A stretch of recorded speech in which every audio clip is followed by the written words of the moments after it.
Understanding Tattletale, a guide to the phrase.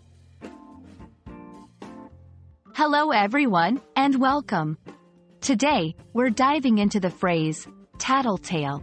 Whether you've heard it on the playground or seen it in a book, this term has a colorful history and a present-day meaning that's useful to know in English conversations.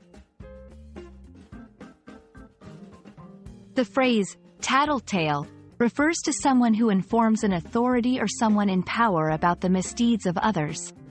In simpler terms, it's a person, often a child, who tells secrets or reports on others, usually to get them in trouble. It's not a compliment and often carries a negative connotation.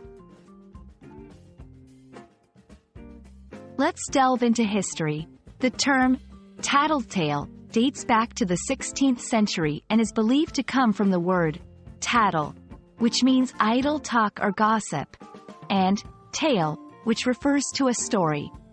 It paints a picture of someone who spreads stories or gossip that may not be theirs to share.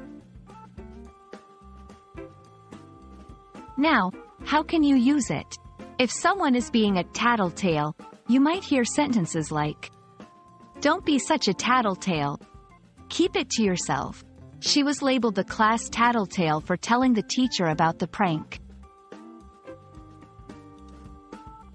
It's worth noting that tattletale can be seen differently depending on the context.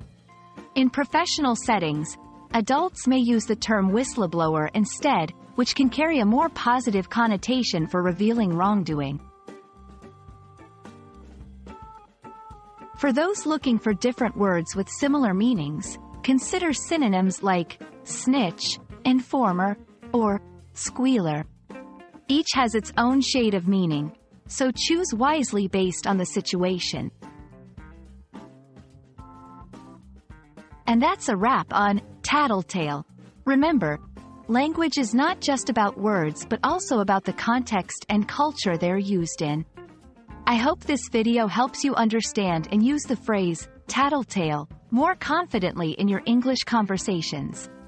Until next time, keep learning and see you soon.